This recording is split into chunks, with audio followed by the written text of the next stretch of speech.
the fifth module of our lectures, we are going to focus on the continuum of the practice, that is like the range how the spreads are, and that has been discussed earlier also, but now we are discussing it with a special focus with the ancient centers, the current practice, and it also is going to include the method material which are commonly used traditionally, and also like the paradigm shift will be discussed in the following lectures.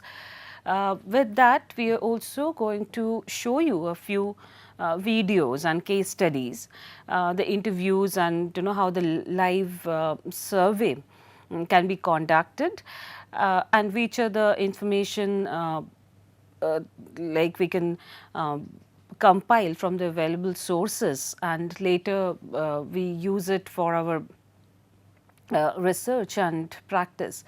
That way we know that each villages perhaps in this country has a tradition of some ritualistic tradition, and there are commonalities and varieties that we discussed in our previous topics.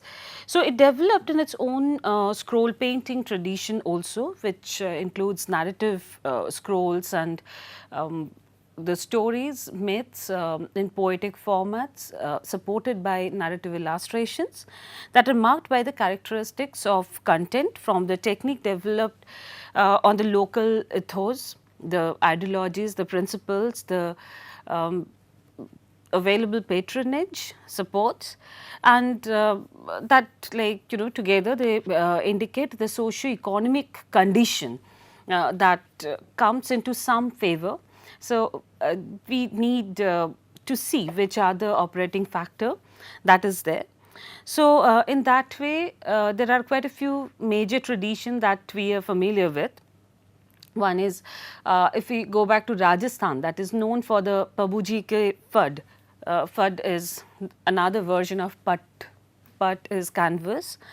Then we have Devanarayana Katha, again from Rajasthan, the stories of the legend of Dhola and Maru. Then we have seen another tradition of Dashavatara that has evolved in Goa. Maharashtra is involved in traditions like Bengali and Chitrakatha. There are also Prashasti Patra that is quite famous from the Western India, again Maharashtra, Gujarat. Then Matani Pachedi of Gujarat, that is also a very significant tradition, where it had a different origin. We are going to talk about all those ancient center, but this is also something that we should know, that this is a combination of a block printed image with some color feeling in some part. So, that has given us a very different paradigm of executing those things on textiles. So, we will see the present condition of Matani Pachedi because of different issues like all other tradition, it has shifted from its previous center. So, we are going to slowly unfold the knowledge like as much as we can gather from all the sources. Then for this particular lecture, we are going to focus on Odisha, Bengal and Madhubani, that we have been doing earlier also. So, Odisha is famous for, Odisha and Bengal, they are famous for the Patachitra tradition, and other than that, there is another tradition which is very well known in Andhra Pradesh, that is Kalamkari of Sri Kalahasti, and apart from that there are charial paintings, which is almost a similar, some analogous tradition, that is the Warangal paintings or the charial paintings of Lingoda and Warangal in Andhra Pradesh and Telangana. So, we are going to focus on all those things and carry out with our lectures. So, seen in the picture are the images which are from the documentation that has been conducted by me in Raghurajpur, home to Odisha's Patachitra, that is situated 4 kilometers away from the pilgrimage town of Puri, known for the Jagannath temple that attracts a huge number of visitors. On the southern banks of the river Bhargavi, that's a source of water that they have. Uh, Amidst the groves of mango, coconut and palm trees, with over 120 houses mostly decorated with wall paintings. As we see in the picture, they have used colors like geru or the Indian red, that is oxide based color, and they have painted the images which are mostly decorative on it with fresh lime. And the other picture, we see that they have used various oxide colors. They are all water based, and they also used some natural glue as a binder for the pigments to stay together.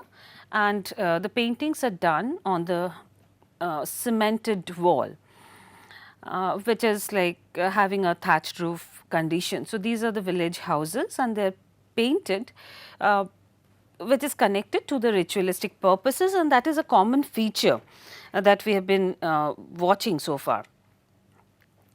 So, in the year 2000, after a 2-year long research and documentation project carried out by INTAC, the village was promoted as state's first heritage village and further augmented as a craft village. Villagers were also trained to provide heritage walks to the visitors by the organization and have since become a template for heritage tourism in the region. So, what we see in the slides is again the village of Raghurajpur, and an eminent painter of our time in a very candid interview in his own residence is Bibhu Maharana, who is demonstrating his own works and explaining certain method and material. He is holding a small bowl with some yellow color in his hand and telling us the methods of making those paints and how they apply it and what is the right time to apply it and so on. So, the visitors can always interact with the artists and artisans provided like they are available for a talk, but mostly it's an arrangement that is common for that particular village. Let us go back to the ancient centers, how it all started and what had been the reason behind it. So, in the first half of 19th century, the entire village was involved in the practice of painting Patachitra, but now there are only 18 odd families continuing the tradition. During the month of Jyeshtha, that is around May, June, the Snan Yatra, an age-old customary ritual that is performed in the famous Jagannath temple of Puri. And the custom is like the wooden idols, which are the painted wooden idols of Jagannatha, Balaram and Subhadra, are soaked and bathed continuously during the period as a part of the ritual. So, as a result, what happens? The paint gets washed off once in a year. So, in reliance to the custom, idols are then put away from common viewing for some time under the pretense of health impairment, like as they say that the idols, they suffer from fever caused due to the month-long bath that is known as anasar. So, this paintings, because of that, is known as anasar painting, and we will see how this is the full picture done in long back by Panu Maharana. He is no more. So, this act washes off the paints from the idol's surfaces, hence necessitates that the idols be repainted. So, in the absence of idols, the local artists are commissioned to paint the images of Jagannatha, Balarama and Subhadra on patachitras that temporarily replace the idols in the temple complex. Such paintings, known as Anusar Patachitra, are based on the theme of Lord Shri Krishna, the original form of Jagannatha. And what we see in the picture that was explained by his son and grandson, there had been a very interesting border. The use of this border with black and white is suggestive of the stone built structure of the temple itself. So, there are references from the temple, and that is perhaps the reason that this particular folk art style is very sophisticated, because it is coming from a temple tradition, and the temple had been patronized by the local king over there, who had interaction with the Western Indian artists who came over, and they were all the court painters. So, there had been some interaction between the court painters and the local artists. There had been mutual training and exchanges of knowledge that took place, and the outcome is something that we can see. And it has some level of perfection in its execution, and we are going to talk about that now. So, the artists earlier extracted colors from their paintings by grinding stones or other natural ingredients. They prepared yellow from hartaki, red from hingul, and used lamp black for line and white clay for white. They had a restricted palette of colors to complete their paintings. What we see in the picture is a demonstration, a very quick demonstration by Bibhu Maharana, uh, who took a palm leaf and scratched out the image. It's a aged out thing with a needle. The image was drawn and it was not visible. Then he picked up a leaf and rubbed it over the image. So, the pigment that is colored, that has gone inside the etched areas, the engraved lines, and then he rubbed it off, like the upper part was wiped off very neatly, and then it resulted into a line drawing. So, the line drawings are not direct, and that gives it a very interesting character. It does not look very stiff and mechanical because of different hand pressure with the needle.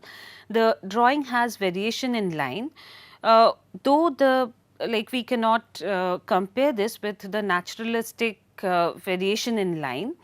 It has certain idealism into it. They are also decorative in its character. But all this palm leaf artworks, that is like a parallel tradition that like goes on in the same zone. We see that the figurations are very sophisticated with the right variation of line that gives it a monumental quality.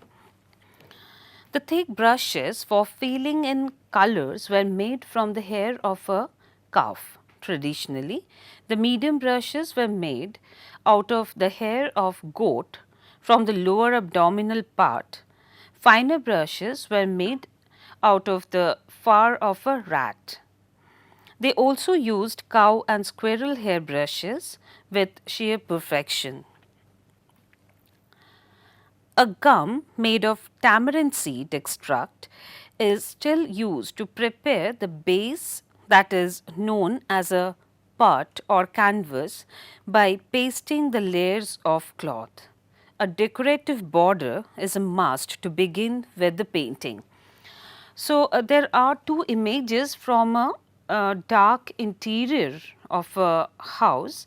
It is the frontal wall during a festival, and what impression we get out of these pictures are they maintained strict color scheme throughout, and the space division is maintaining a symmetry, so that the frames are easily readable in sequences.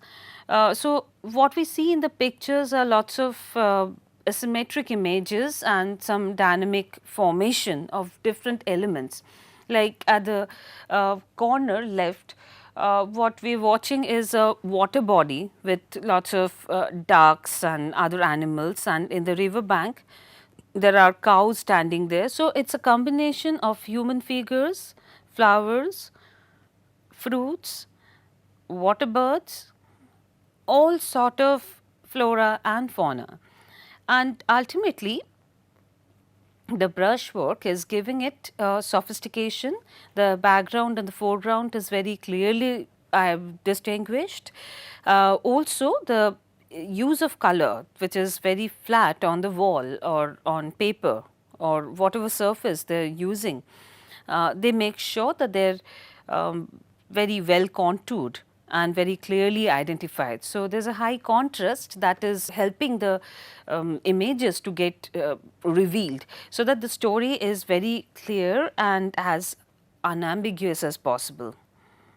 So, talking about the borders, which is very important for the Odisha Patachitra, the multiple lined borders have repeated rhythmic motifs known as kamal or kangura, that is lotus, nagabanna, that is a serpent or a snake, chandramukhi, sunflower, or chandramallika, that is another term, lata, creeper, and chauka, square. As explained to the author, that is me, by Shilpaguru Ananta Maharana. Some sources describe it in a slightly altered way, if not too dissimilar. There are two kinds of borders, floral and geometric.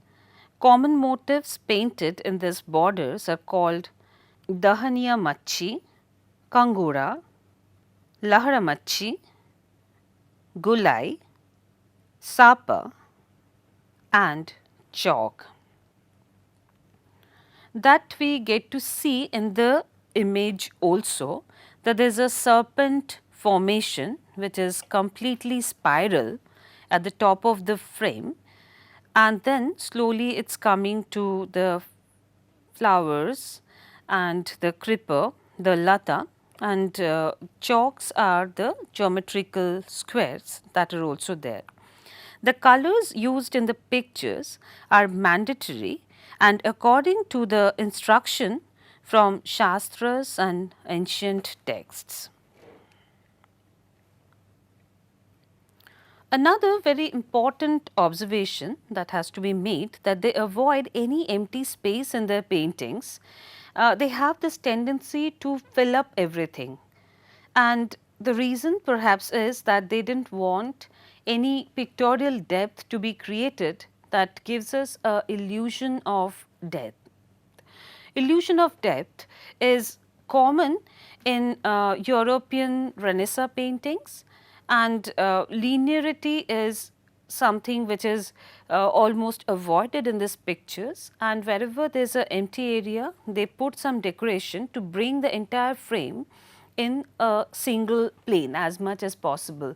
So, there is a background and a foreground with a high contrast, but at the same time there is no illusion of depth that is created, which is actually unusually deep.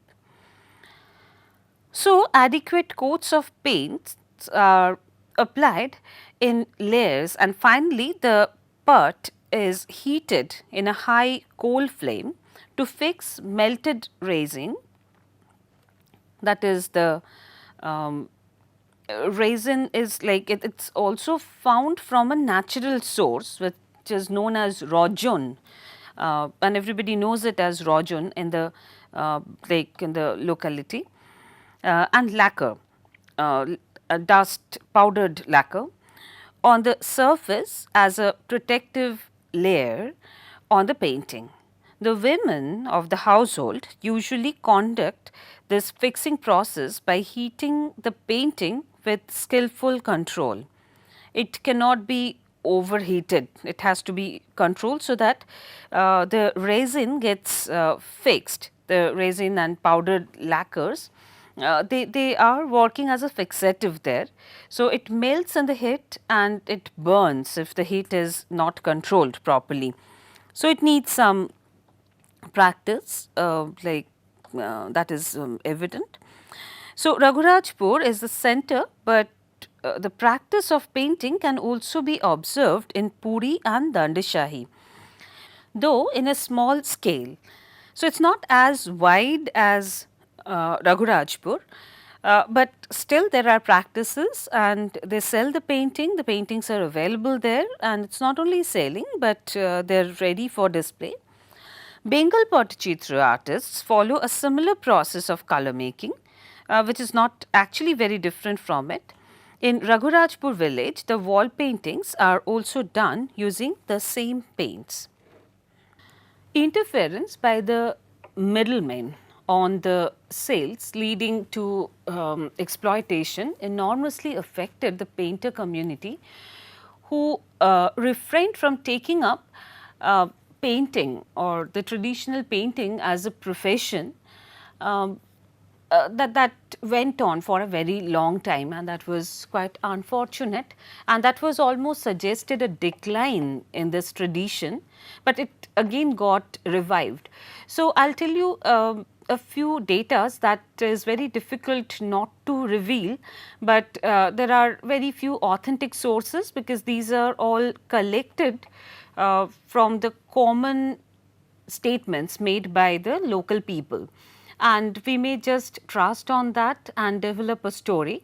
But of course, like we will have to use our own research sense to understand them, but there is no harm understanding quite a few things and connecting them with the timelines, because all those data may get totally lost after a while.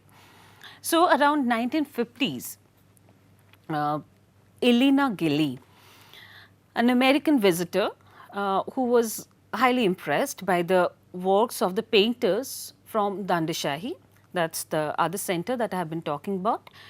Dandashahi, she visited there, and there had been one painter who was very famous. I showed one of his work of that Ansar painting in the previous slides. So, he was Panu Maharana. So, Elena Gilly, what she did, she purchased all his work and then she kept it in her collection. So, it is not just buying something, but this kind of a patronage also makes the artist realize how valuable their works are, and it has some historical significance. So, one cannot resist but collecting the whole thing and keeping it for her own use. So, she was a researcher, and she also make the other people aware of the significance of this kind of artworks. That is like I have just found it from some sources, some local sources. So, the legacy passed on through Atmana Guna Maharana to Panu Maharana to Ananta Maharana to Bibu Maharana. So, the family was perhaps of the Rajasthani origin to have migrated to Odisha years back by with some royal patronage. So, the Maharana family brought with them the Western Indian style of meticulous rendering to the Pattachitra of Odisha. It has a sense of perfection similar to the paintings executed under the royal patronage. The folk paintings of Odisha do not represent any naive or primitive quality or something which is common in the other zones like Bengal or Bihar, Jharkhand, that like from the examples that we have gathered in our previous lectures. Several authentic sources in the area stated by Elena Gilly, the American art connoisseur, was informed about Raghurajpur being the main center of the painting tradition from the shopkeeper who was a source in Chandanpur. That is also a adjoining village. So, following her visit to the place, she actively involved herself to the cause of improving the condition of the painters, the living condition, the working condition and all, and thereby ensure the continuance of the age old practice, so that they get supported sufficiently and continue with their practice peacefully, because it was needed. Uh, so, she just made some arrangements, she did her bit. She organized a competition to encourage the painters who are already disappointed and apprehensive about the growth of this tradition. There are also stories that there are people like Agadhu Maharana. Uh, I just got the name from a interview that I conducted. He was selected as the first prize winner in that competition arranged by Elena Gilly, who was an American visitor. And later they found out that the painting was not entirely done by him, or maybe he was like he took some references from Panu Maharana. Whatever it is, Panu Maharana, for their opinion, was the one who deserved it. But he didn't get it. So, there had been some sense of injustice that took place, and that led to some disturbances. And finally, there had been another artist who was Jagannath Mahapatra, who was of that particular name is of a great importance in the history of the evolution. So, this person was very interesting. He was entirely artistic. He knew all the rules and norms from tradition. He was the mastermind of many of the artworks that was common there. He knew how to do it, and he was a great teacher. But his thing was, he was a very peaceful person. He didn't participate in that competition in the beginning, and he was quite reputed as a painter. But in the daytime, he worked as a machin, and in the evening he used to work with the folk plays, the local folk theatre. So, he was an actor, a multi-talented person. So, the painter community of Raghurajpur village, they decided to go to him with the sense of injustice that they were carrying with them. So, they met him and described the whole dissatisfaction led by the competition and all. So, the painter community then they explained all the incidents in detail, and this opened a new chapter to the history of Odisha Patachitra, as on his initiation, Jagannath Mahapatra, he initiated several competitions, and he organized similar things, because he, as a visionary, could find that there had been some importance of holding this kind of competitions, so that it encourages the local painters to improve their qualities, come up with something that stands out, and the tradition goes on. And it shows that there is something like a Patachitra tradition that is there, that is going on, it is still running. So, the painter community, what they did, they organized this kind of events with the help of Jagannath Mahapatra, and Jagannath Mahapatra became a exponent, pioneer for the growth and survival of the Patachitra tradition there, amongst many other people. So, it also generated some kind of a dissatisfaction eventually, which was very unfortunate, and the reasons are not clear, but many people said that Jagannath Mahapatra was not able to put up with so much of envy and jealousies all around him. That was somehow affecting his creation and the inner joy that is very important for those kind of artworks, for their creation. So, what he did, he actually left home for a while, and then he was slightly troubled and dismayed. So, Jagannath, he left home only to return in 1959 to start a Gurukul ashram in Raghurajpur, that is still there. So, the government then rewarded him with a doctoral degree, and in the year 1965 he started training the patuas, the local patuas, the apprentices at the College of Craft. Sushanta Mahapatra, son of Jagannath Mahapatra, is the practicing artist who readily demonstrates the works of his father to the visitors till now. Now, I'll just go back and explain another documentation. As I said that we are trying to connect and tell a story with the available resources. So, there is another very interesting thing that I found out from one of the description. Of course, I could not find the references of the images somewhere, and I am yet to see them and document them. So, the search must go on, and I can also transfer that to you people. If you find, do please try and see. And they are predicted, the bunch of painting that I am going to talk about, that might have been the source of the earlier influences that Odisha Patachitra had been getting. Let us understand, it's like the sources by Debaprasad Ghosh in the preview on a collection of paintings of Odisha that is preserved in Ashutosh Sangrahashala in Calcutta University, throws light on the stylistic influences, the probable stylistic influences that has shaped up the tradition of past 3 decades. His findings are based on the collection comprising of more than 250 chronicled colored paintings from Odisha, reportedly kept in the chronological order. The first painting that was described in the book, which is approximately 18 by 7 inch in size, is a part of a larger painting collection from Ranpur. It is a court scene demonstrating a dazzling assembly hall where the king of Odisha meets a Islamic messenger.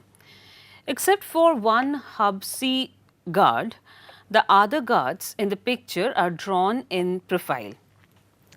It is assumed to be an illustration of some significant historical fact related to the description of the messenger from Golconda to the court of Odisha as mentioned in Aini Akbari. So, these are the sources that is predicted by Debaprasad Ghosh, the researcher, a very eminent researcher in the folk culture and folklore. And what he is saying that Aini Akbari has the reference of the visit of a Muslim messenger to the court, and it was a significant instance, like it is important enough to be documented in the form of a painting.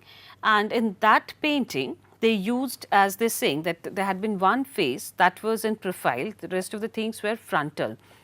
So, we can make out that this series of paintings impacted the local traditional paintings to a large extent, because there are similarities with the description. So, the predicted timeline of this painting is the later part of 17th century AD, when Patachitra paintings were in its pinnacle. So, the painting explicitly demonstrates influences of Mughal, Western Indian and South Indian style in it. That particular painting, the painting as per Debaprasad Ghosh's description, adheres to a palette of red, yellow and green. It also has rust and orange. Unlike Mughal painting, the main character is not placed on a high pedestal, it is blended. The figures are energetic, lively and active with slight tilted head.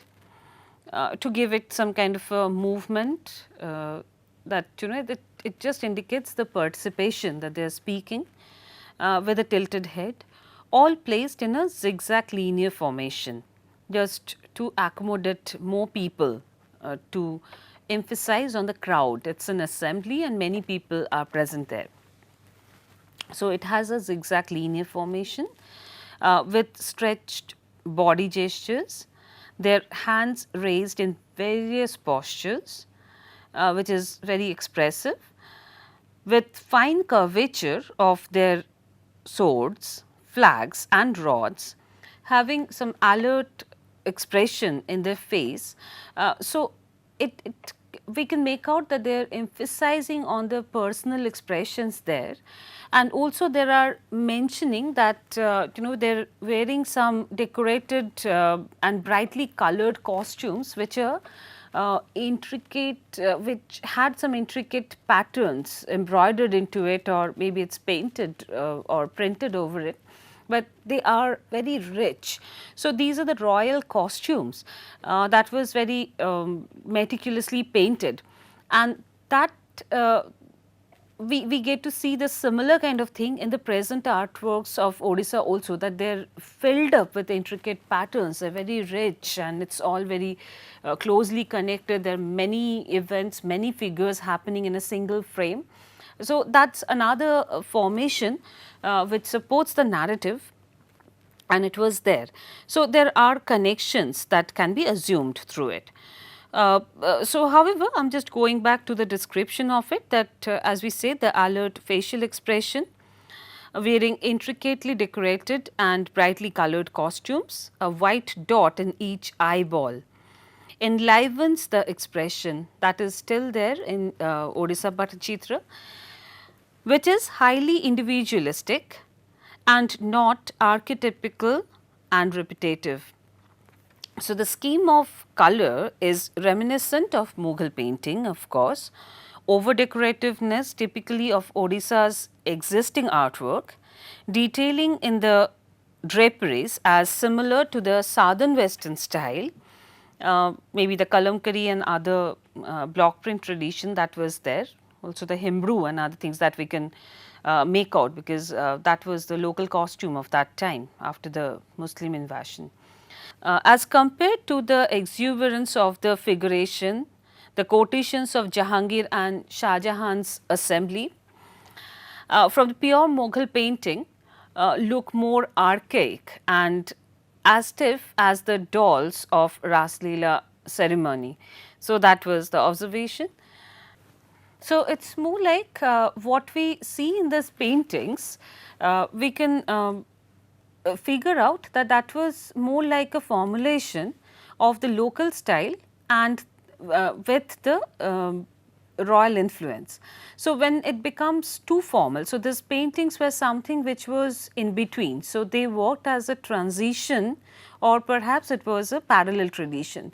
So, what we see there is, like, if we compare them from the paintings of Jahangir's or Shah Jahan's time, where the quotations were there, the other scenes, the royal court scenes, they seem to be much more formal, stiff, and in fact, to his description, they were more archaic in their expressions, whereas this series of paintings were more lively, because perhaps the local influences were also there. So, in that way, it added a very new quality, unlike the Ras Leela dolls, which are expressionless. So, the folk painting of Odisha are much more refined and balanced as compared to the other folk traditions, for that reasons perhaps, in reference to the sophistication.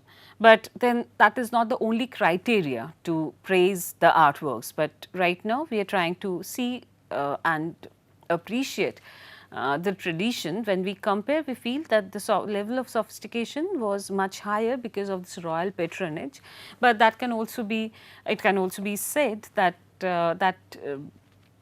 affects the purity of the folk aesthetics, that is even quite well appreciated throughout.